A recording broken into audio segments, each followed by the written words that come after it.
만약 당신이 무심코 지나쳤던 동네의 가장 허름한 식당에 전 세계가 주목하는 엄청난 비밀이 숨겨져 있다면 어떨까요? 여기 낡은 간판처럼 사람들의 기억 속에서 희미해져가는 작은 식당이 있습니다. 페인트가 벗겨진 외벽, 삐걱거리는 문, 낡아빠진 플라스틱 의자들. 이곳을 지키는 70대 할머니는 오늘도 묵묵히 낡은 냄비에 된장찌개를 끓여냅니다. 하지만 어느 날 오후 이 오랜 정성은 한 젊은 여성 손님에게 그저 시대에 뒤떨어진 고물에 불과했습니다. 솔직히 위생 상태 최악이네요. 여성 손님은 코를 찌푸리며 주변을 둘러봤습니다. 요즘 누가 이런 곳에서 밥을 먹어요? 할머니, 그냥 장사 접으시는 게 모두에게 좋을 것 같아요. 날카로운 목소리가 좁은 식당 안을 가득 채웠습니다. 다른 손님들도 고개를 숙이거나 시선을 피했습니다. 할머니는 아무 말 없이 그저 눈빛만 잠시 흔들릴 뿐 조용히 찌개 그릇을 내어주었습니다. 그때 구석자리에 앉아있던 한 단골 손님이 천천히 일어섰습니다. 말 함부로 하지 마십시오. 중년 남성의 단호한 목소리가 식당 안에 울렸습니다. 당신 같은 사람이 이 식당의 진정한 가치를 평할 자격은 없어 보입니다. 그는 방금 받은 된장찌개를 한술 떠서 천천히 맛본 뒤 나직이 중얼거렸습니다. 오늘 찌개 맛이 유독 깊네요. 이 모든 갈등과 무시 속에서 아무도 눈치채지 못한 단 하나의 단서가 있었습니다. 할머니의 낡은 앞치마에 달린 바랜 금빛 브로치. 그 작은 금속 조각 안에는 30년 동안 세상이 잊고 있던 요리계의 전설이라는 비밀이 잠들어 있었습니다. 과연 이 할머니의 진짜 정체는 무엇일까요? 문이 닫히고 손님들이 떠난 저녁, 정막만이 감도는 좁은 공간. 할머니는 오늘도 텅 빈 테이블을 닦고 낡은 계산기를 정리하는 고단한 일과를 반복합니다. 사람들은 이곳의 메뉴가 단출한 것을 보며 할머니를 그저 시대에 뒤떨어진 평범한 노파라고 치부합니다. 하지만 세상은 이 할머니의 손끝이 30년 전 대한민국 요리계를 뒤흔들었던 전설이었다는 사실을 완전히 잊었습니다. 그녀의 본명은 국명옥. 30년 전 그녀는 단순한 요리사가 아니었습니다. 그녀는 음식에 영혼을 불어넣는 예술가였습니다. 한국 전통 한식을 기반으로 한 독창적인 오감. 만족 퓨전 요리는 당시 유럽과 미국의 평론가들을 경악시켰습니다. 대한민국 요리 챔피언십에서 심사위원 전원에게 만점을 받으며 최연소 금상을 수상했던 것은 시작에 불과했습니다. 그녀의 레스토랑은 예약이 1년치 밀려 있었고 세계 각국에서 젊은 셰프들이 그녀의 요리를 배우기 위해 줄을 섰습니다. 그녀의 요리는 단순한 음식이 아닌 사람의 마음을 위로하고 치유하는 마법이었습니다. 그때 그녀에게는 세상의 모든 부와 명예보다 소중한 존재가 있었습니다. 바로 눈에 넣어도 아프지 않을 어린 딸 예진이었습니다. 엄마, 이 찌개 냄새는 세상에서 제일 따뜻해. 예진이는 늘 엄마의 주방 보조를 자처했고 엄마가 끓여주는 된장찌개를 세상에서 제일 좋아했습니다. 국명옥은 딸에게 물려줄 완벽한 레시피를 완성하기 위해 국제요리 박람회 출전을 준비했습니다. 그 작은 한마디는 국명옥에게 세상을 움직이는 힘이었습니다. 하지만 세상의 모든 명예와 찬사는 그녀가 가장 소중히 여겼던 것을 지켜주지 못했습니다. 요리 박람회 출전을 불과 일주일 앞둔 날, 그녀의 전부였던 딸 예진이가 갑작스러운 교통사고로 그녀의 곁을 영원히 떠났습니다. 그날 국명옥의 삶은 멈췄습니다. 주방의 활기찬 소리는 끔찍한 정적으로 변했고 음식의 향기는 견딜 수 없는 고통으로 느껴졌습니다. 그녀에게 요리는 더 이상 기쁨이 아니었습니다. 그것은 가장 뼈아픈 죄책감이 되었습니다. 딸과 함께 있어줄 시간에 나는 주방에서 무엇을 했던 것일까? 국명옥은 모든 트로피를 상자에 담아 밀봉했습니다. 화려한 셰프복을 불태웠습니다. 그리고 작은 시골 동네의 낡은 건물 앞에 섰습니다. 내 딸을 지키지 못한 이 손으로 다시는 사람들 앞에서 기쁨을 요리할 수 없다. 그녀는 스스로에게 가장 잔혹한 형벌을 내렸습니다. 모든 명예와 부를 포기했습니다. 세상의 관심과 찬사로부터 도망쳐 사람들 눈에 띄지 않는 이 작은 마을의 허름한 식당으로 숨어들었습니다. 그녀의 마음속에는 오직 딸을 향한 죄책감과 지독한 그리움만이 남았습니다. 그녀는 이름도 버리고 그저 할머니라는 익명의 존재로 살아가기로 결심했습니다. 할머니의 하루는 새벽 4시에 시작됩니다. 과거 수십 명의 보조 셰프와 최고급 식자재로 둘러싸여 있던 그녀. 하지만 지금은 시장 모퉁이에서 가격이 가장 저렴한 콩나물과 물을 고릅니다. 그녀의 눈빛은 무덤덤합니다. 식재료는 더 이상 예술을 위한 도구가 아니었습니다. 그저 생존과 기다림을 유지하기 위한 최소한의 수단일 뿐이었습니다. 이 식당의 유일한 시그니처, 된장찌개를 끓이는 시간. 이 시간만큼은 그녀의 표정이 가장 복잡해집니다. 그녀는 완벽한 맛을 포기한 것이 아닙니다. 그녀는 오직 딸 예진이의 기억 속에 남아있는 그 가장 따뜻하고 완벽했던 엄마의 맛을 되찾기 위해 매일 이 찌개를 끓입니다. 매일 간을 조금씩 다르게 합니다. 예진이가 살아있었다면 엄마 오늘 찌개가 좀 싱거워 라고 했을까? 아니면 오늘이 최고야 라고 했을까? 그녀는 된장찌개를 끓이는 것이 아니라 딸의 기억을 복원하는 고독한 의식을 치르고 있는 것입니다. 그녀의 낡은 레시피 노트. 다른 수백 가지 요리 페이지는 깨끗하게 비어 있지만 오직 된장찌개 부분만 펜 자국과 수정 테이프 자국으로 얼룩져 있습니다. 간장 한 방울의 차이, 새우젓 14. 티스푼의 온도 등 세상의 모든 명품 레스토랑 레시피보다 더 정교한 메모들이 빼곡히 기록되어 있습니다. 사람들은 그녀가 고집스러운 노인이라 생각하지만 그녀는 단 하나의 맛, 딸과의 추억이 담긴 그 맛을 붙잡기 위해 매일 전력을 다하고 있었습니다. 할머니가 낡은 환풍기를 고치지 않는 데에도 간절한 이유가 있었습니다. 이 된장찌개 냄새를 맡고 혹시나 예진이가 돌아올지도 몰라. 그녀는 이 냄새가 이 식당의 가장 중요한 간판이라고 믿었습니다. 그래서 낡은 환풍기가 고장나 연기가 식당 가득 차도 고치지 않았습니다. 냄새가 밖으로 멀리 퍼져나가 딸의 코끝에 닿기를 바라면서. 그녀의 된장찌개는 단순한 음식이 아니었습니다.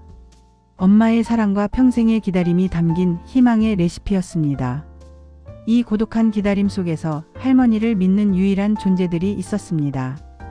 바로 단골 손님들입니다. 특히 매일 찾아오는 중년 남성 남정수는 할머니에게 잊고 있던 따뜻한 시선을 건넸습니다. 할머니, 찌개 맛이 매일 미묘하게 달라요. 오늘은 왠지 어머니가 어릴 때 끓여주시던 맛이 나요. 이건 돈으로 살 수 없는 맛이에요. 할머니는 아무 대답 없이 그저 옅은 미소만 지를 뿐이었습니다. 남정수는 할머니의 찌개에서 요리 이상의 무언가를 느끼고 있었습니다. 매일 조금씩 달라지는 간, 그 안에 담긴 누군가를 향한 간절함. 그는 말로 표현할 수 없는 무언가가 이 찌개 안에 녹아있다는 것을 알았습니다. 하지만 이 낡은 식당의 된장찌개 냄새는 단순히 동네에만 머물지 않았습니다. 할머니가 30년간 숨겨왔던 그녀의 요리 DNA는 이 찌개를 통해 서서히 외부로 퍼져나갔습니다. 그리고 오늘 이 평범하고 조용했던 식당 문밖에서 30년 동안 전설을 쫓던 어떤 그림자가 그 냄새를 맡고 멈춰 섰습니다. 그 그림자는 식당 안을 유심히 살피고 이내 무언가를 확신한 듯 미소를 지었습니다. 그녀의 간절한 된장찌개 냄새가 세상에 묻혔던 전설의 셰프를 다시 수면 위로 끌어올리려 하고 있었습니다. 적막했던 식당에 갑작스러운 폭풍우가 몰아쳤습니다. 문이 열림과 동시에 강력한 방송 조명과 수많은 카메라 장비가 들이닥치며 할머니와 손님들의 눈을 휘황하게 비췄습니다. 할머니는 그 갑작스러운 상황에 손에 쥐고 있던 행주를 떨어뜨렸습니다. 그 떨림은 단순히 놀람이 아니었습니다. 30년 동안 봉인했던 과거가 깨어지는 충격이었습니다. 놀라움에 입을 다물지 못하는 손님들 사이로 한 남자가 위풍당당하게 걸어 들어왔습니다. 그는 다름 아닌 전 국민이 사랑하는 요리 프로그램의 MC였습니다. MC가 정중하게 할머니를 향해 허리를 숙였습니다. 시청자 여러분, 그리고 대한민국 미식가 여러분. 오늘 저희가 이 작은 식당을 찾아온 이유는 한 시대의 전설을 소환하기 위해서입니다. MC의 선언이 끝나자 그 뒤에 있던 권위 있는 중년의 심사위원들이 할머니께 일제히 고개를 숙였습니다. 그들의 표정에는 존경과 간절함이 가득했습니다. 여사님, 저희가 드디어 찾아냈습니다. 30년 전 홀연히 사라져 요리계의 전설로만 남아있던 대한민국 요리계의 살아있는 역사이자 영원한 챔피언 국명옥 여사님을 이 자리에서 뵙게 되었습니다. 식당 안은 시간이 멈춘 듯 절대적인 정적이 흘렀습니다. 낡은 식당의 할머니가 수십 년간 신비에 쌓여있던 전설의 셰프였다는 사실을 그 누구도 믿을 수 없었습니다. 낮에 할머니에게 독서를 퍼부었던 여성 손님은 경악에 질려 손으로 입을 틀어막았습니다. 자신이 무시했던 그 존재가 얼마나 거대한 인물이었는지 깨닫는 순간이었습니다. 단골 손님 남정수만이 눈물을 글썽이며 그동안 할머니의 된장찌개에서 느꼈던 비범함이 단순한 착각이 아니었음을 확신했습니다. MC는 차분하게 할머니의 비극적인 사연을 언급했습니다. 저희가 알기로 여사님께서는 30년 전 불의의 사고로 사랑하는 딸을 잃으신 후 스스로 모든 명예를 내려놓으셨습니다. 그리고 이 작은 공간에서 딸이 가장 좋아했던 된장찌개를 끓이며 홀로 고통스러운 시간을 감내해 오셨습니다. 이 순간 모든 손님들이 할머니의 침묵 뒤에 숨겨진 슬픔과 고통을 이해하게 되었습니다. 특히 과거 할머니에게 이런 식당은 망해야 한다고 독서를 퍼부었던 여성 손님은 더 이상 견딜 수 없었습니다. 그녀는 자신이 한 말이 단순한 식당 비판이 아니라 고통 속에 있는 한 어머니의 마지막 희망을 짓밟은 행위였음을 깨달았습니다. 여성 손님이 주저앉아 절규했습니다. 할머니, 제가 죄인입니다. 제가 감히 할머니의 음식을 무시했어요. 제가 너무 잔인했어요. 정말 죄송합니다. 여성 손님은 할머니의 낡은 앞치마에 매달려 울었고 식당 안의 모든 손님들은 숙연해졌습니다. 국명옥 할머니는 아무 말 없이 그 손님의 손을 조용히 잡고 일으켜 세웠습니다. 그 손길에는 비난이나 원망이 없었습니다. 오직 이해와 위로만이 담겨 있었습니다.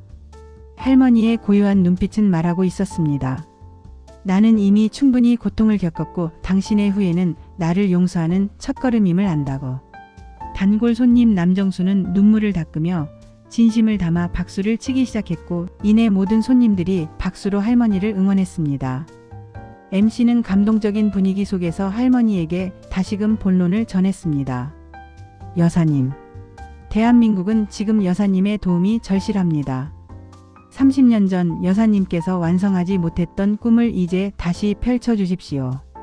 이것은 세계 요리 박람회 대한민국 대표 셰프 초청장입니다. 부디 다시 우리를 이끌어 주십시오. 할머니의 떨리는 손이 초청장을 받아들었습니다. 그녀의 눈빛은 복잡하게 흔들렸습니다. 화려한 세계 무대.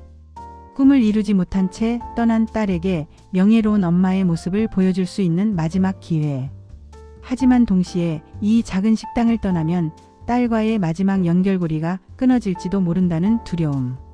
그녀는 지금 명예와 딸의 기다림이라는 인생의 가장 큰 기로에 서 있었습니다.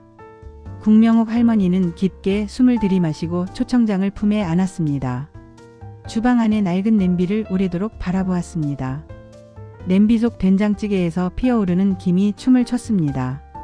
그리고 할머니의 떨리는 손이 초청장을 다시 MC에게 돌려주었습니다. 감사합니다. 저를 기억해 주시고 다시 세상으로 불러주셔서 진심으로 감사합니다. 하지만 저는 이 식당을 떠날 수 없습니다. MC와 심사위원들이 당황한 표정을 지었습니다. 할머니가 초청장 대신 낡은 레시피 노트를 품에 안았습니다. 세계 최고 권위의 초청을 거절하는 할머니의 결정에 모두가 놀랐습니다. 이곳은 저에게 단순히 식당이 아닙니다. 할머니의 목소리가 조용히 식당 안을 채웠습니다. 이곳의 된장찌개는 제가 사랑했던 딸 예진이와의 마지막 연결고리입니다. 저는 명예보다 세상의 찬사보다 예진이가 돌아와 이 냄새를 맡고 저를 찾을 수 있는 엄마의 주방을 지키고 싶습니다. 할머니의 눈에서 한 줄기 눈물이 흘렀습니다. 그 눈물이 주방 바닥에 떨어지는 순간 낡은 브로치가 조명을 받아 반짝였습니다. 그 순간 모든 사람들은 깨달았습니다. 이 할머니에게 가장 중요한 레시피는 화려한 기술이 아니라 30년을 이어온 끊어지지 않는 모성애였다는 것을.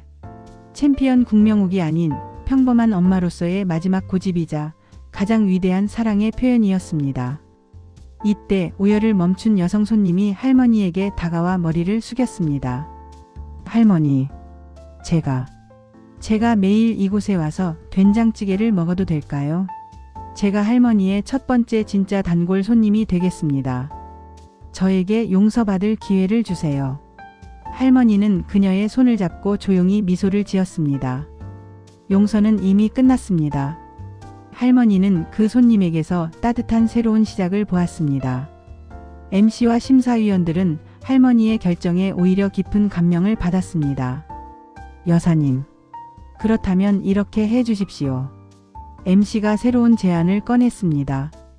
이 식당은 계속 지키시되 여사님의 따뜻한 레시피를 우리 사회의 외롭고 소외된 어르신들에게 가르쳐 주십시오. 그분들이 다시 세상과 소통하고 희망을 찾을 수 있도록요. 여사님의 된장찌개는 치유의 레시피입니다. 할머니의 눈이 다시 반짝였습니다. 딸을 잃고 봉인했던 그녀의 재능이 이제 다른 외로운 영혼들을 위로하는 데 쓰일 수 있다는 희망을 보았기 때문입니다. 할머니는 환하게 웃으며 고개를 끄덕였습니다. 좋습니다. 제 레시피가 누군가에게 따뜻한 위로가 될 수 있다면 기꺼이 나누겠습니다. MC와 스태프, 손님들이 기립 박수를 보냈습니다. 식당이 희망으로 가득 찼습니다. 30년간 닫혀있던 그녀의 마음이 비로소 세상으로 활짝 열리는 순간이었습니다. 이제 그녀는 전설의 셰프가 아닌 따뜻한 미소를 짓는 희망의 선생님으로 다시 태어났습니다. 며칠 후 할머니의 작은 식당은 전국에서 찾아온 손님들로 문전성시를 이루었습니다. 젊은이들은 더 이상 이 식당을 허름한 곳으로 보지 않았습니다. 그곳은 사랑과 기다림의 레시피를 파는 특별한 공간이었습니다. 사람들은 밥 한 그릇을 먹으며 할머니의 깊은 사연과 따뜻한 마음을 공유했습니다. 그리고 할머니의 요리 강습을 듣기 위해 모여든 외로운 어르신들은 다시 삶의 의미를 찾기 시작했습니다. 우리 주변에는 우리가 알지 못하는 깊은 사연을 가진 채 묵묵히 삶을 살아가는 국명옥 할머니 같은 분들이 많습니다. 그분들의 오늘이 과거의 영광이자 현재의 가장 소중한 레시피일 수 있습니다. 그분들이 혹시 30년 전의 챔피언은 아닐지라도 그분들의 삶의 무게와 지혜는 세상의 어떤 명예보다 소중합니다. 우리 사회가 외롭고 소외된 시니어들을 따뜻한 마음으로 안아줄 때 비로소 이 세상은 가장 따뜻한 맛을 가진 세상이 될 것입니다. 끝까지 시청해 주셔서 감사합니다. 또 빠른 시일 내에 찾아뵙겠습니다.